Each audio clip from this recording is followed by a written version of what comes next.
Hey everyone, I hope you're doing well today. In this video, let's try to simplify down the process of solving this ACT or SAT problem together.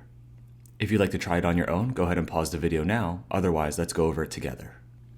If e is equal to 3 times the square root of 5 and 5 times e is equal to the square root of 5 times f, then what is the value of f? We have two equations here and they both have e, so let's try to make a substitution.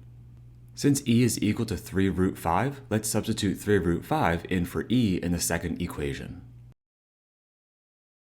Swapping out e for 3 root 5, we can rewrite the equation as 5 times 3 root 5 is equal to the square root of 5f. This parentheses just means multiplication, so I'm going to rewrite this as 5 times 3 root 5 is equal to the square root of 5f. This 5 and 3 outside the radical can be multiplied together to write 15 times root 5 is equal to the square root of 5f. And if we square both sides, 15 squared is 225 and root 5 squared is 5, and the square root of 5f squared is just going to be 5f. Finally, dividing both sides by 5 here, we can see that f is equal to 225. And there you have our answer. And just for good measure, here's another way to think about this problem. Going back to the second line, let's multiply that 5 and 3 to get 15 root 5 is equal to the square root of 5f again. But this time, let's break down the right side of the equation into root 5 times root f in separate radicals.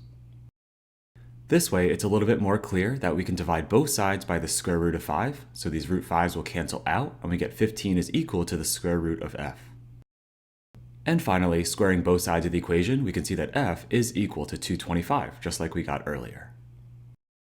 And there you have two slightly different ways of solving this SAT or ACT practice problem. As always, keep up the great work, and I'll see you in the next one.